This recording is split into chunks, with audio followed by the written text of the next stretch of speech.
আসসালামু আলাইকুম। HSC 25 batch মানে এই ভিডিওটা বাড়ানোর মতো ইচ্ছা ছিল না আর কি।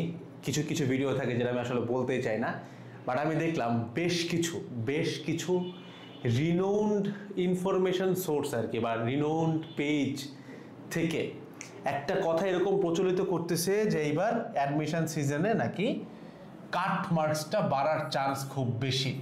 অর্থাৎ এখানে এলিজিবল লিস্ট নিয়ে কথা হচ্ছে না, কিন্তু প্লিজ যারা ভিডিওটা এলিজিবল লিস্ট নিয়ে প্রশ্ন করতেছে, দেখো এলিজিবল লিস্ট নর্মালি হবে, কারণ তোমাদের এইচএসসি এক্সাম কিন্তু একটু ঝামেলারই হয়েছে এবার, রাইট? মানে অনেক ভুল ছিল, কঠিন ছিল, ভেজাল ছিল, অনেক কিছু।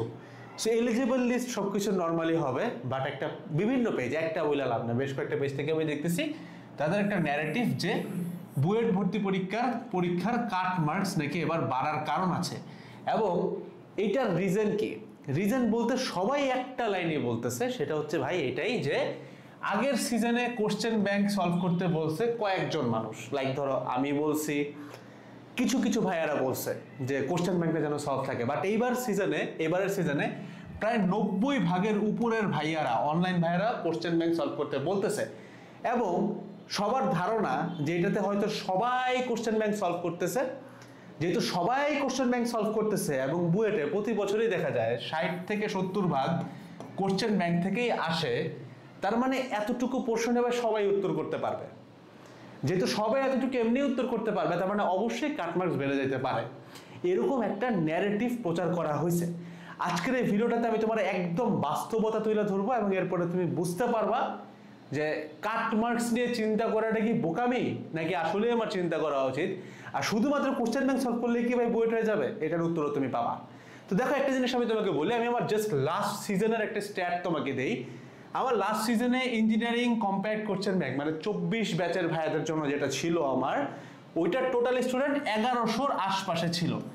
আমার টোটাল ইঞ্জিনিয়ারিং স্টুডেন্ট ক্র্যাক করা পাবলিক ছিল 700+, 710 বা 19 এরকম একটা নাম্বার হবে, 700+ মতোই একটা নাম্বার।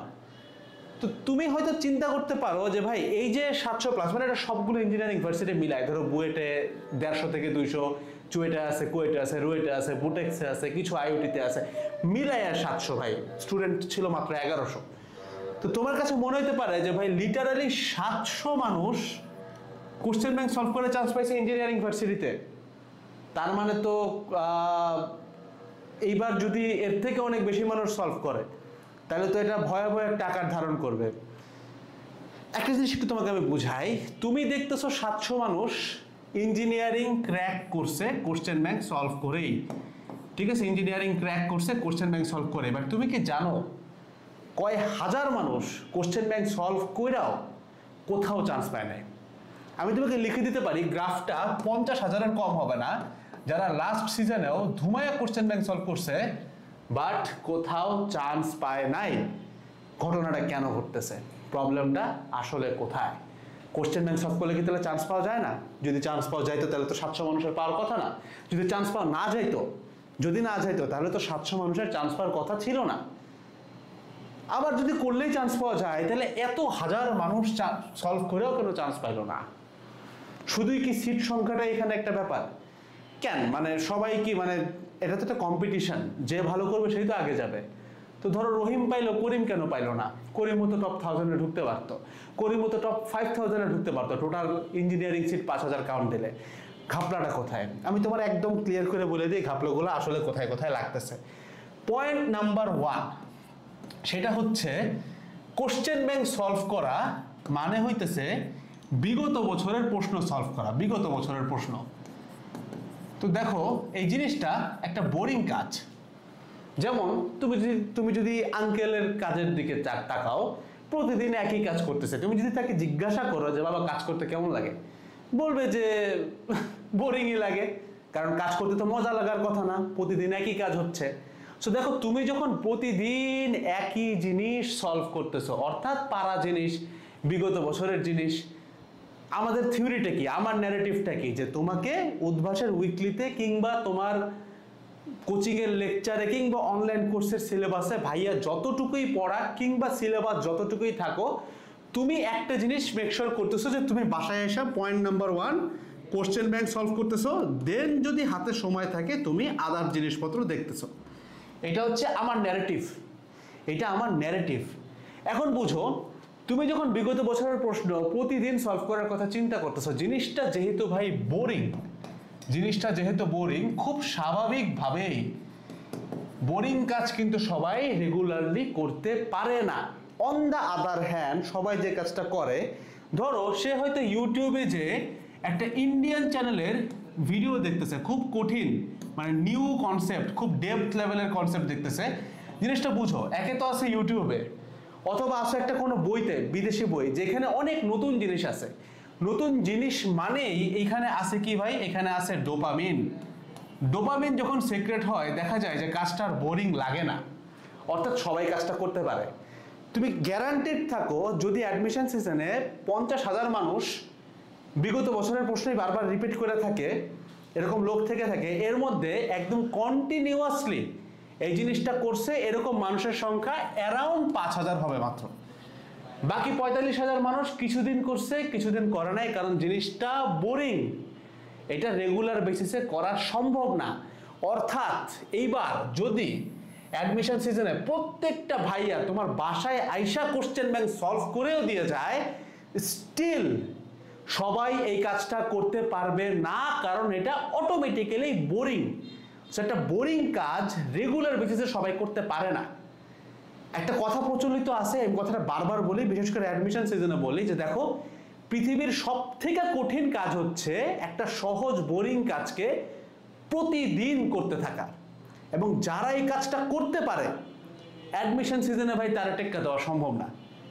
সো কথা একই, যে ধরো এর আগের বার আমি আর 2-4 ভাইয়া মিলে কোশ্চেন ব্যাংককে প্রমোট করছি, অনেক বেশি সলভ করতে বলছি, আলহামদুলিল্লাহ সফল হয়েছি। এবার মাশাআল্লাহ অনেক ভাইয়ারা এখানে আসছে, এটা নিয়ে কাজ করতেছে, আলহামদুলিল্লাহ ভালো। বাট একটা জিনিস তোমাকে বুঝতে হবে, যদি তোমার বাসায়ও যেহেতু কোশ্চেন ব্যাংক তোমার খাওয়ায়ও দেয়, তুমি যদি রেগুলার বেসিসে এই জিনিসটাকে করতে না থাকো, অর্থাৎ রেগুলারিটি, তুমি কখনোই চান্স পাবা না। অর্থাৎ কথা একটাই আসতেছে, তুমি মানুষের যতই ফর্মুলা বলে দাও, দেখো নর্মাল বিষয় ভাই, তুমি মানুষের যতই বলো যে নামাজ কালাম পড়লে জান্নাতে যেতে পারবা, এটা করলে জান্নাতে যেতে পারবা, মানুষ কিন্তু এটা করে না। না করার কারণ কি? কারণ আমাদের ইবাদতগুলা, ফরজ ইবাদতগুলা রেগুলারলি সেম। সো এটা তাদের কাছে বোরিং লাগে, আস্তাগফিরুল্লাহ, বাট লাগে। সো দ্যাটস সে করে না, দ্যাটস হয় জান্নাতে যাওয়া সম্ভব না তার পক্ষে, নর্মাল কনসেপ্ট। সো ঠিক একইভাবে ভাবে ভাই, এই জিনিসটা ঠিক আছে, এটা করলে যেতে পারবা, বাট এখানে রেগুলারিটি লাগবে। এবং তোমার এই স্টুডেন্ট বেজ না, খালি পুরো সমাজে 99% মানুষ নিজেদের লাইফ নিয়ে রেগুলার না। তুমি তাকে খাওয়াই দিয়ে আসলেও সে রেগুলার না। এটা হচ্ছে পয়েন্ট নাম্বার 1, যে তার মধ্যে পয়েন্ট নাম্বার 1 সেটা হচ্ছে যে ভাই এখানে একটা রেগুলারিটি লাগবে। সো রেগুলারিটি তুমি যদি হিসাব করতে যাও, যারা রেগুলারলি কোশ্চেন ব্যাংকটা সলভ করতেছে, সে অটোমেটিক্যালি পিরামিডের টপ কার্ভে চলে যাবে, কারণ এখানে মাত্র 1% যাবে যারা রেগুলার বেসিসে কোশ্চেন ব্যাংক সলভ করবে। বুঝাতে পারছি? তার মানে কাট মার্কসের গায়েও কিছু লাগবে না, যা ছিল তাই থাকবে। বুয়েটের কাট মার্কস আজীবন 50 থেকে 60%, এটাই থাকবে, এটা চেঞ্জ হবে না। Point number 1। পয়েন্ট নাম্বার 2, কারা চান্স পাচ্ছে? মানে এখন সবাই জানে যে কোশ্চেন ব্যাংক করলেই ভাই একটা সিট হয়ে যায়, তাহলে তারপরেও কারাই চান্স পাবে? দেখো একটা জিনিস বুঝো, অ্যাডমিশন সিজনে পড়ালেখার কোনো শেষ নাই ভাই। তুমি যদি একটা কোশ্চেন ব্যাংকের দিকেই তাকাও, এটার সাইজ এত বড় যে তুমি চাইলেও পরীক্ষার আগের রাতে শেষ করতে পারবা না। ইভেন পরীক্ষার 1 মাস আগে ধরলেও তুমি গুছাই উঠতে পারবা না। ইভেন তুমি যদি এখনো খুব ভালো মতো করে যাও, দেন পরীক্ষার আগে রিভাইজে দিতে না পারো, তুমি কিন্তু পরীক্ষায় দিয়ে আসতে পারবা না। তুমি নিজেই দেখো কত তাড়াতাড়ি তুমি পড়া হলো, কারণ অ্যাডমিশন সিজনে ফ্যামিলি প্রেশার থেকে শুরু করে এতগুলো প্রেশার থাকে ভাই, যে পড়া আসলে মাথায় থাকে না ভাই, চাইলেও মাথায় থাকে না। সো দ্যাটস ওয়াই ভাই, এই জিনিসটা যারা গোছাবে মানে সংক্ষিপ্ত করবে, তারাই কিন্তু জায়গাটাতে জায়গা করতে পারবে। কারণ বুঝো, পড়তেছে সবাই, কোরআন শরীফ পড়ছে সবাই, মুখস্থ আছে কয়জনের? খেলাটা বুঝছো? অর্থাৎ ভাই জিনিসটা যতক্ষণ না পর্যন্ত তোমার কাছে ছোট হবে বা গোছানোর যোগ্য হবে বা হুট করে মাথায় নেওয়ার যোগ্য হবে, ততক্ষণ পর্যন্ত এই জিনিসটা তুমি মনে রাখতে পারবা না। ধরো বাংলাদেশের 2.5 লাখ স্টুডেন্টই এবার কোশ্চেন ব্যাংক পড়তেছে, কিন্তু পরীক্ষার আগের রাতে এরা কিন্তু গুছাই আনতে পারবে না, কারণ এই 2.5 লাখের মধ্যে আবার ওই একই কথা, 5 থেকে 10,000 মানুষই প্রশ্ন ব্যাংকটাকে কম্প্যাক্ট করে অথবা গোছায়ে পড়তেছে, যেটা সে পরীক্ষার আগে রাতে ধুম করে রিকভারি করতে পারে। তুমি তো জানো আমি আমার কাজগুলো কি করতেছি এবার আমরা, যে আমি পার চ্যাপ্টার মাত্র 1 ঘন্টায় গোছাইতেছি, এবং এটা কিন্তু যথেষ্ট কষ্টকর একটা কাজ। এই কারণে অটোমেটিক্যালি 99% মানুষ এখান থেকে ঝরে পড়বে। কারণ বুঝো, জিনিসটা বুঝো, আমার একটা চ্যাপ্টার মাত্র, লিটারালি একটা সিঙ্গেল চ্যাপ্টার আমাকে কম্প্যাক্ট করতে সময় লাগতেছে কম করে হইলে 1 থেকে 1.5 দিন। বুঝতেছো কি পরিমাণ সময় দিয়ে আমি জিনিসটা গুছাইছি? মানে আমি লিটারালি বিগত 5.5 মাস ধরে এই জিনিসটা এরকম করে গুছায় আনছি, যেন তুমি একটা চ্যাপ্টার মাত্র 1 ঘন্টার একটা ক্লাসে গুছাইতে পারো। উদ্দেশ্য কি? কারণ ভাই দেখো, সবখানেই কিন্তু কোশ্চেন ব্যাংক সলভিং আছে, এটা দিয়েই দেয়, বাট ওখানকার ক্লাস তো অনেক বড়, 3-4 ঘন্টা পার চ্যাপ্টার, তাও আরো বেশি হয় অনেকখানে।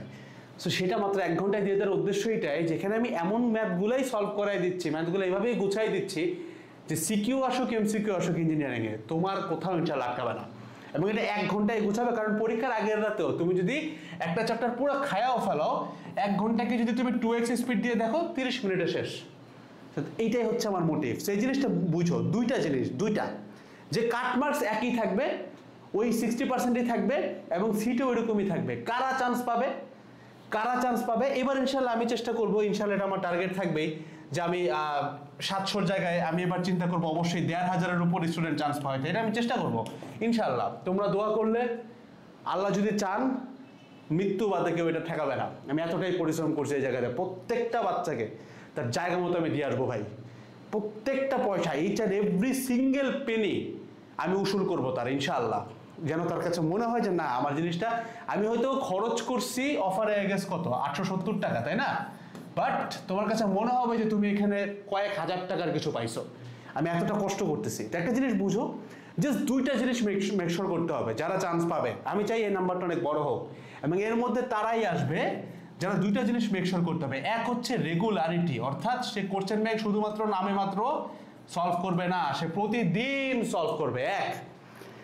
2 হইতেছে সেই জিনিসটাকে গোছায় বা কম্প্যাক্ট আকারে সলভ করবে।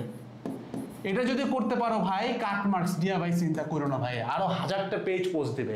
ভিডিও দিছি তো, এই ভিডিওটা দেখবে, এই ভিডিওটার পোস্টের কারণে দেখবে তুমি আরো 10টা পেজ থেকে এখন পোস্ট করা শুরু করছে। করুক, গুজবে কান দিও না, মাথা ঠান্ডা রাখো, যে দুইটা জিনিস মেকশোর করো, রেগুলারিটি এবং যা পড়তেছো কোশ্চেন ব্যাংকে গোছায় পড়ো। এই দুইটা করার পরে, এই দুইটা জিনিস মানে রেগুলারলি সিলেবাসের কোশ্চেন ব্যাংকটুকু শেষ করবা তুমি, এবং দ্বিতীয়ত কোশ্চেন ব্যাংকটিকে গোছায় রাখবা, অ্যাটলিস্ট দাগায় রাখবা, মার্ক করে রাখবা। যেমন যারা 1 ঘন্টার ক্লাসগুলো করতেছে ওখান থেকে কোশ্চেন ব্যাংকে দাগায় রাখো ভাই, ওটা তোমার বই। দাগায় রাখলে তুমি একটা কনফিডেন্স পাবা, যেন এরকম 10-12টা নিউজ আসলেও তোমার গায়েই লাগবে না, বুঝছো? দাগায় রাখবা। এই দুইটা কাজ, জাস্ট রেগুলারলি সিলেবাস থেকে কোশ্চেন ব্যাংকটা পড়বা, 2 হচ্ছে কোশ্চেন ব্যাংকটা গোছায় পড়বা, যেন পার চ্যাপ্টারে তোমাকে 150-200 ম্যাথ দেখতে না হয়, পার চ্যাপ্টারে যেন 20টা ম্যাথ 30টা ম্যাথেই তোমার পুরোটা কভার হয়ে যায়। এই কনফিডেন্সটা যেন আসে, এটা যেন গোছানো যায়। গোছানো সম্ভব, অনেক কঠিন, হ্যাঁ, 1 দিন 1.5 দিন, ভাই 5.5 মাস ধরে আমি কি করছি বলো? কষ্ট আছে, বাট তুমি যদি করতে পারো, this will always help you out. So that's all about the whole thing ভাই। কাট মার্কস নিয়ে একটু টেনশন করো না, জাস্ট এইটুকু মেকশোর করো, অটোমেটিক্যালি ভাই পিরামিডের টপ 1%-এ তুমি চলে যাবা। আর লাস্ট কথা একটাই ভাই, কাট মার্কস কোনোদিনও কম বেশি হবে না। বুয়েটের বিগত 20 বছর ধরে কাট মার্কস ওই 50 থেকে 60%-ই। সো এই টেনশন করে কোনো লাভ নাই। প্রিলিতেও এক কথা, রিটার্নেও এক কথা, আর কুয়েটের জন্য সেম কথা। দ্যাটস ইট, ঠিক আছে? অনেক বড় একটা কনফিউশন ছিল, আমি বিশ্বাস করি ইনশাআল্লাহ তোমার এই কনফিউশনটা পুরোপুরি চলে গেছে। আসসালামু আলাইকুম সবাইকে, টাটা।